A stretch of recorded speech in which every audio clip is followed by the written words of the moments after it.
വിഷ്ണു ഇടവൻ സംവിധാനം ചെയ്ത് വന്നിട്ടുള്ള സിനിമയാണ് ഹൈ.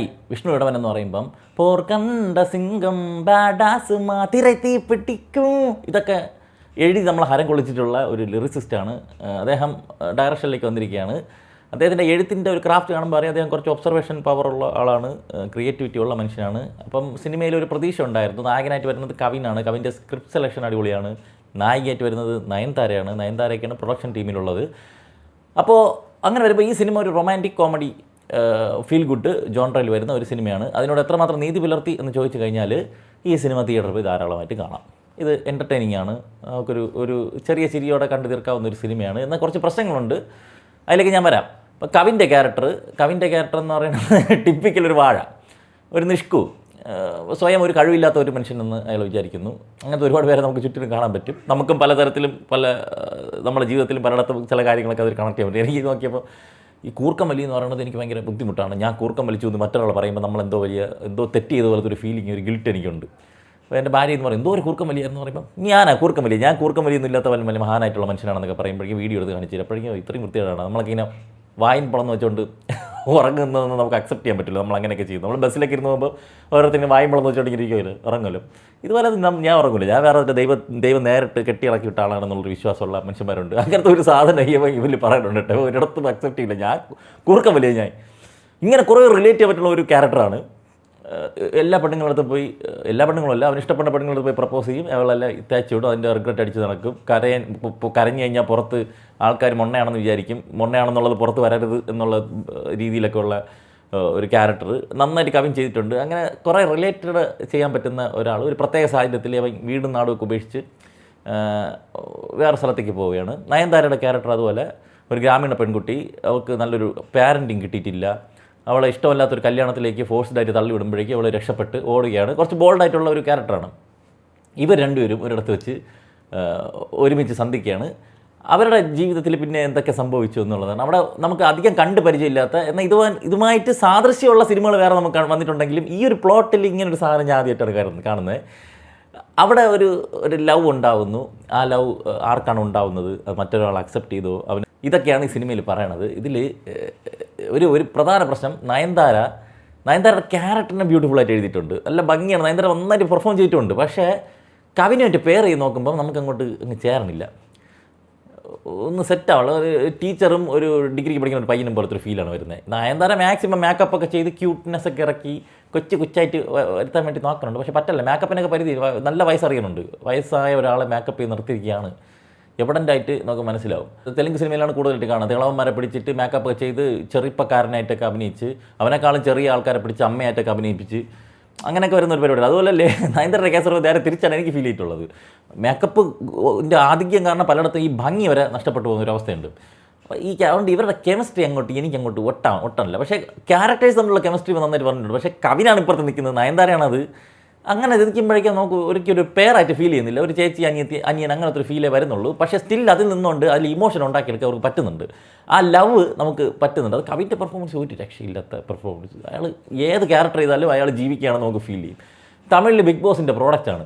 തമിഴിൽ അങ്ങനെ ബിഗ് ബോസ് പ്രോഡക്റ്റിൽ ഒരുപാട് പേര് സിനിമയിലും ബാക്കി കഴിവ് തെളിച്ച് ഇപ്പോൾ ലാസ്റ്റ് സീസണിൽ വന്നിട്ടുള്ള ഗാന വിനോദ് ഉൾപ്പെടെ നമ്മളവിടെ ഉണ്ട്. ഒരുത്തെ കട കുത്തി തുറന്ന് മോഷണം നടത്തിയതിന് പിടിക്കപ്പെടുന്നു, വേറൊരുത്തെ ആൾക്കാരെ കടം വാങ്ങിച്ച് മുങ്ങിയതിന് പിടിക്കപ്പെടുന്നു, വേറൊരുത്തെ പെണ്ണ് കേസിൽ എങ്ങോട്ടും പോകുന്നു. ഇതൊക്കെയാണ് നമ്മളെ ഇവിടുത്തെ ബിഗ് ബോസ് ഉണ്ടാക്കി വിടുന്ന പ്രോഡക്റ്റുകൾ. എന്തിനു പറയാനെന്നാലും പോട്ടെ, അത് രണ്ടാമത്തെ വിഷയം. അപ്പോൾ ഇങ്ങനെ വരുന്നു. അപ്പോൾ ഇതിൽ ഇവരുടെ ലവ് അങ്ങോട്ട് പോകുന്നു. ഇതാണ് അതിൽ തുടക്കം മുതലേ കുഞ്ഞു ചിരികൾ സമ്മാനിച്ച് കുറച്ച് കോമഡികളൊന്നും ഏറ്റിട്ടില്ല. പക്ഷേ എന്നാൽ വൃത്തികേടുമായിട്ടില്ല. നമുക്ക് പൊട്ടിച്ചിരിച്ച് മറിയാനുള്ളതൊന്നുമില്ല. പക്ഷേ ഭയങ്കര നൈസ് കുറേ കോമഡികൾ വെച്ചിട്ട് നമുക്ക് ഒരു തരത്തിലും ബോറടിപ്പിക്കാതെ ഈ സിനിമ മുന്നോട്ട് ഫസ്റ്റ് ഹാഫ് കൊണ്ടുപോയി. ഇൻ്റർവൽ ബ്ലോക്കും അടിപൊളിയായിരുന്നു. സെക്കൻഡ് ഹാഫ് തുടങ്ങി ഇതിൻ്റെ അവസാനം ഇതായിരിക്കും നമുക്ക് പ്രൊഡിക്റ്റ് ചെയ്യാൻ പറ്റും. ഇതിൻ്റെ ക്ലൈമാക്സ് ഇതാണ്, ഏത് പൊട്ടനും മനസ്സിലാവും. പക്ഷേ അതിലേക്ക് എത്തുന്ന ഒരു വഴിയുണ്ടല്ലോ, അതിൽ പലതരത്തിലുള്ള ട്വിസ്റ്റുകൾ അവർ കൊണ്ടുവരാൻ ശ്രമിച്ചിട്ടുണ്ട്. ചിലതൊക്കെ പാളിയിട്ടുണ്ട്, ചിലതൊക്കെ നന്നായിട്ടുണ്ടായിരുന്നു. അതുകൊണ്ട് തന്നെ അവിടെ ഒരിടത്തും പടം ലാഗായിട്ട് എനിക്ക് ഫീൽ ചെയ്തില്ല. ക്ലൈമാക്സിനോട് എത്തുന്ന സമയത്ത് ഇനി എന്താണ് നടക്കാൻ പോകുന്നത് നമുക്കറിയാം. അവിടെ ഇനി അത് എങ്ങനെ എത്തിച്ചേരും എന്നുള്ളതിൻ്റെ ഒരു ഇതിലാണ് ഇരിക്കുന്നത്. പക്ഷേ അങ്ങോട്ട് പോകുന്ന വഴിക്ക് കുറച്ച് ക്രിഞ്ച് കയറിപ്പോയി. അവസാനമൊക്കെ എത്തുമ്പം ഒരു പ്രതീക്ഷിക്കാത്ത ഒരു കഥാപാത്രത്തിനെ അവിടെ കൊണ്ടുവരുന്നുണ്ട്. ഒരു ഫീൽ കൊണ്ടുവരാൻ വേണ്ടി നമ്മൾ ഓൾറെഡി ഒരു ഫീലിലിരിക്കുകയാണ്. അതിൻ്റെ ഇടയ്ക്ക് വേറെ സാധനം കൂടി കൊണ്ടുവന്ന് ഒരു ഇമോഷണൽ ഹൈ കൊണ്ടുവരാൻ വേണ്ടി ശ്രമിച്ചിട്ടുണ്ട്. പാളിപ്പോയി. അത് ഒട്ടും സ്ക്രിപ്റ്റുമായിട്ട് ഒട്ടാത്ത ഒരു പരിപാടിയായിപ്പോയി. അതുകൊണ്ട് ആ സിനിമയ്ക്ക് പ്രത്യേകിച്ച് ഒരു ഉപയോഗവും ആ കഥാപാത്രങ്ങൾക്ക് ഉണ്ടായിട്ടില്ല.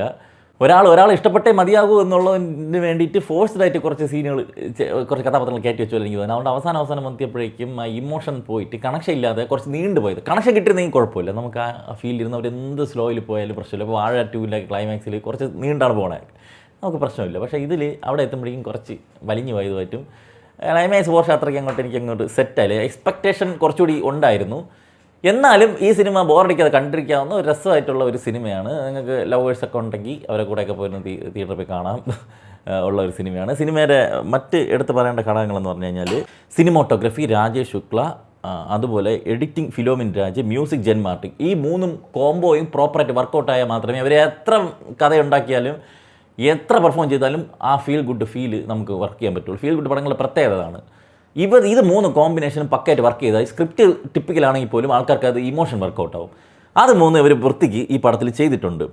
അതുപോലെ കോസ്റ്റ്യൂം ഡിസൈനർ കാവ്യ ശ്രീറാം, അനുവർദ്ധൻ, ഇവർ രണ്ടുപേരുടെ കോസ്റ്റ്യൂംസ് ഈ പടത്തിന് കൊടുത്തിരിക്കുന്നത്, എസ്പെഷ്യലി ഇയാൾക്ക് കൊടുത്തിരിക്കുന്നത്, നമ്മുടെ കവിന് കൊടുത്തിരിക്കുന്നത് നല്ല ബ്യൂട്ടിഫുൾ ആയിട്ടുള്ള ഇതായിരുന്നു. പിന്നെ പ്രധാന വേഷത്തിൽ നയൻതാരയും കവിനും നന്നായി ചെയ്തിട്ടുണ്ട്. അതിൻ്റെ കൂടെ ഭാഗ്യരാജാണ് കവിൻ്റെ അച്ഛനായിട്ട് വരുന്നത്. അച്ഛൻ മകൻ ആ ഒരു കോമ്പിനേഷൻ നന്നായിട്ട് ഇതിൽ വർക്കൗട്ട് ആയിട്ടുണ്ട്. അയാൾക്ക് മാസമായിട്ടുള്ള സീനുകൾ കൊടുത്തിട്ടുണ്ട് കേട്ടോ. ആ മനുഷ്യൻ ഇപ്പം നമ്മളോട് ഇല്ല. ഒരു മനുഷ്യന് ഫെയർവെൽ കൊടുക്കുമ്പോൾ എങ്ങനെ കൊടുക്കണമെന്നുള്ളതിൻ്റെ ഒരു എക്സാമ്പിളാണ് ഇത്. അത്രയും നല്ല ക്യാരക്ടർ നന്നായിട്ട് പുള്ളിക്കാരൻ ചെയ്തിട്ടുണ്ട്. പുള്ളിക്കാരൻ വയ്യായിക്കാൻ നമുക്ക് ഫീൽ ചെയ്യും, പക്ഷേ നല്ലൊരു ക്യാരക്ടറായിരുന്നു കൊടുത്തിരുന്നത്. രഞ്ജി പണിക്കറുണ്ട്, ഒരു കുഞ്ഞു റോളാണ്. ഇവിടെയൊക്കെ സ്ഥിരം വരുന്ന ഒരു വയ്യാത്തൊരു നിസ്സഹായനായിട്ടുള്ള മനുഷ്യൻ്റെ ഒരു ക്യാരക്ടർ തന്നെയാണ് അതിലും ചെയ്തിരിക്കുന്നത്. രാജിക ശരത്കുമാറാണ് അമ്മയായിട്ട് വരുന്നത്, നല്ലൊരു ക്യാരക്ടറായിരുന്നു. പ്രഭുവാണ് നയൻതാരയുടെ അച്ഛനായിട്ട് വരുന്നത്. പ്രഭുവിൻ്റെ അവസാനം എത്തുമ്പോൾ പ്രഭുവിൻ്റെ കുറച്ച് പെർഫോമൻസ് നമുക്ക് കാണാൻ സാധിക്കും. VTV ഗണേശ് ഒരു ചെറിയ ക്യാമിയുണ്ട്. പെപ്സി വിജയ്, മറ്റേ മറ്റേ പടമില്ലേ DD റിട്ടേൺസ്, അതിനകത്തുള്ള പെപ്സി വിജയൻ അങ്ങനെ ഒരു ചെറിയ റോൾ ചെയ്തിട്ടുണ്ട്. പിന്നെ സത്യന് നല്ലൊരു ഇമ്പോർട്ടൻറ്റ് റോളാണ് ചെയ്തിട്ടുള്ളത്. കുറേ ദിവസത്തിന് ശേഷമാണ് പുള്ളി സിനിമയെ കാണുന്നത്, വളരെ സന്തോഷം. പിന്നെ ബിഗ് ബോസിലുള്ള കെമി ഉണ്ടായിരുന്നു. ആ സീസണിൽ ഗസ്റ്റായിട്ട് നമ്മുടെ കവിൻ അവിടെ പോയിട്ടുണ്ടായിരുന്നു. അവിടെ കെമിയെ കൂടി കണ്ട് സിനിമയിലെടുത്തതാണെന്നാണ് ഇവിടെ. പിന്നെ കുറേ പേര് അമൃത ശ്രീനിവാസൻ, ആദിത്യ കതിർ, ഖുറേഷി, കാവ്യ അറുവമണി, അങ്ങനെ കുറേ പേര് ഈ സിനിമയിലുണ്ട്. നിങ്ങൾക്ക് സമയമുണ്ടെങ്കിൽ ഇപ്പോൾ നമ്മൾ മറ്റേ പടങ്ങളെല്ലാം കണ്ട് ഇരിക്കുകയാണ്, ഇനി അത് പടത്തിന് പോകണമെന്നുള്ള ഒരു ഡൗട്ട് അടിച്ച് നിൽക്കണമെങ്കിൽ നിങ്ങൾക്ക് തീർച്ചയായിട്ടും ഈ സിനിമ 2-2.5 മണിക്കൂർ തിയേറ്ററിൽ പോയി കാണുന്നത് വർത്തായിട്ടാണ് എനിക്ക് തോന്നിയിട്ടുള്ളത്. ക്ലൈമാക്സ് കുറച്ചുകൂടി നന്നാക്കായിരുന്നു എന്നുള്ളൊരു അഭിപ്രായമുണ്ട്. ആമസോൺ, ഫ്ലിപ്കാർട്ട്, അജിയോ, മിന്ത്ര മുതലായ ഓൺലൈൻ ഷോപ്പിംഗ് സൈറ്റുകളിലൊക്കെ കുറേ ഓഫർ ഡെയിലി വരുന്നുണ്ട്. അപ്പോൾ നിങ്ങൾ അറിയാതെ പോകുന്ന അത്തരം ഓഫറുകളൊക്കെ നമ്മുടെ വാട്സാപ്പ് ചാനലിൽ റെഗുലർലി അപ്ഡേറ്റ് ചെയ്യാറുണ്ട്. അപ്പോൾ താല്പര്യമുള്ളവർ നമ്മളെ വാട്സാപ്പ് ചാനൽ ഒന്ന് ഫോളോ ചെയ്തോളി. ലിങ്ക് ഫസ്റ്റ് കമൻറ്റിൽ പിൻ ചെയ്ത് വെച്ചിട്ടുണ്ട്.